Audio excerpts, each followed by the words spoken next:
Assalamualaikum warahmatullahi wabarakatuh. Alhamdulillah, wassalatu wassalamu ala rasulillah wa ala alihi wa ashabihi wa mawala wa la hawla wa la quwwata illa billah. Pemirsa Umat TV yang semoga kita mendapat hidayah dari Allah Subhanahu wa taala. Orang kaya secara materi di dunia ini sangat banyak sekali. Kaya keuangan, kaya di dalam mengoleksi barang-barang ataupun benda-benda mewah. Begitu banyak bertebaran di dunia ini. Tetapi kaya secara hati, ini yang jarang sekali. Betapa banyak orang yang bermobil mewah, tetapi hakikatnya dia miskin karena mobil tersebut hasil dari korupsi. Betapa banyak orang memiliki bermiliaran rupiah atau bahkan triliunan rupiah, tapi ternyata hasil dari menzalimi orang lain. Mereka itu bukanlah orang kaya, tetapi mereka itu adalah orang miskin yang sesungguhnya. Makanya Rasulullah SAW menegaskan kepada kita semua, laisal ghina an kasratil aradi walakinnal ghina ghinan nafs. Tidaklah kaya itu sebab banyaknya materi yang dia punya. Tidaklah kaya itu sebab harta yang dia punya, harta yang dia miliki. Walakinnal ghina ghinan nafs. Sesungguhnya kaya yang sesungguhnya adalah orang yang hatinya kaya. Karena ketika orang hatinya kaya, betapapun, berapapun kondisi yang ada pada dirinya, dia bisa menerima apa adanya dari Allah Subhanahu wa taala, lantas dia mensyukuri semua itu sehingga menjadi nikmat, menjadi ibadah di dalam kehidupannya. Oleh karena itu, Rasulullah SAW mengukur kekayaan ini tidak berhenti kepada kekayaan materi, tetapi Rasulullah SAW lebih memfokuskan kekayaan itu lebih kepada kekayaan hati. Lantas bagaimana hati kita agar senantiasa menjadi kaya? Rasulullah SAW memberikan garis pandu kepada kita semua. Di dalam satu sabda beliau, Rasulullah SAW bersabda, Allahumma inna nas'aluka nafsan bika mutmainnah tu'minu biliqa'ika wa tarda biqada'ika wa taqna bi'ata'ika. Ya Allah, berilah aku kekayaan, ketenangan di dalam hati ini. Ternyata ketenangan itu ada pada 3 hal. Yang pertama, tu'minu biliqa'ika.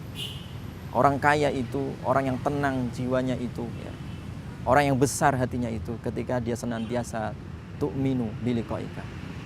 Ada keyakinan, keimanan, ada orientasi keimanan kepada Allah Subhanahu wa taala, dan akan ada perjumpaan antara dirinya dan Allah kelak di akhirat.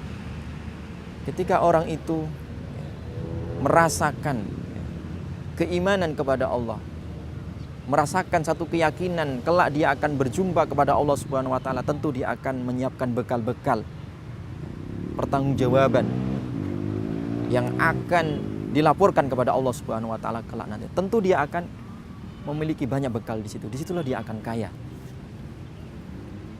Tu'minu biliqa'ika wa tarda biqada'ika. Yang kedua, orang kaya itu adalah orang yang senantiasa dia itu ridha, menerima terhadap keputusan Allah Subhanahu wa taala. Ridha terhadap takdir Allah Subhanahu wa taala. Apapun yang terjadi di dalam kehidupan ini adalah itu baik. Kenikmatan yang ada disyukuri.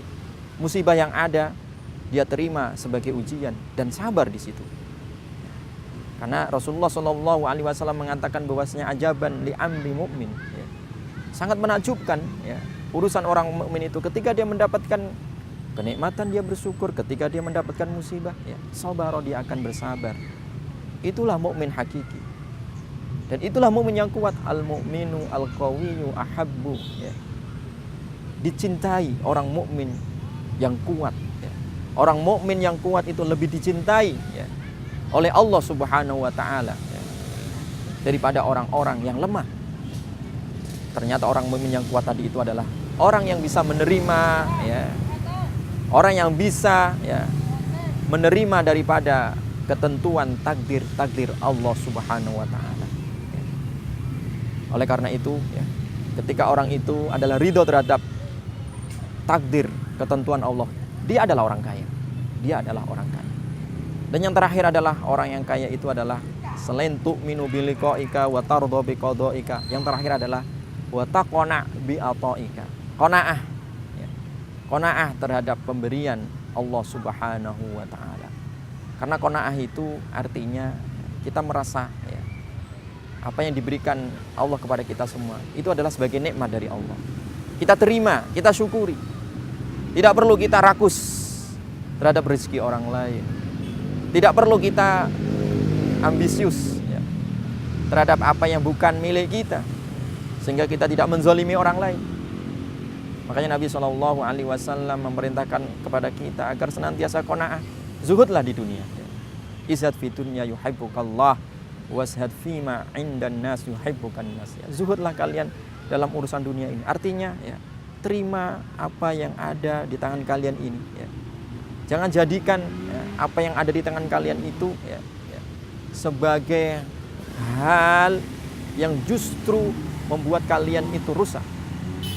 Menerima apa yang diberikan oleh Allah, ya, sehingga kita tidak rakus terhadap apa yang dimiliki oleh orang lain.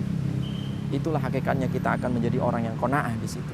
Merasakan bagaimana rezeki kita tidak tertukar dengan rezeki orang lain. Merasakan bahwasanya apa semua yang ada pada diri kita itu semua tidak lepas dari garis Allah Subhanahu wa taala. Itulah yang disebut dengan qanaah, wa taqna bi ata'ika. Qanaah terhadap apa yang diberikan oleh Allah Subhanahu wa taala. Ini akan menjadikan kita menjadi kaya hidup di dunia ini. Makanya Rasulullah SAW juga menegaskan kepada kita, irdi bima qasamallahu lak takun aghnan nas. Terimalah, ya, ridholah terhadap pemberian Allah kepada kalian ini. Takun aghnan nas, kamu akan menjadi manusia yang paling kaya di dunia ini. Berimanlah kepada Allah, ya. Ridholah terhadap takdir Allah, dan terimalah, qanaahlah terhadap pemberian Allah. Itulah kekayaan yang paling hakiki. Kekayaan materi sifatnya adalah semu. Kekayaan materi sifatnya tidaklah bertahan lama, tidaklah abadi. Tapi kekayaan hati itu adalah sifatnya abadi dan selama-lamanya di dunia dan juga di akhirat. Demikian pemirsa, semoga bermanfaat dan kita menjadi orang yang paling kaya di dunia ini dengan hati yang iman dan diridhoi oleh Allah Subhanahu wa taala. Assalamualaikum warahmatullahi wabarakatuh.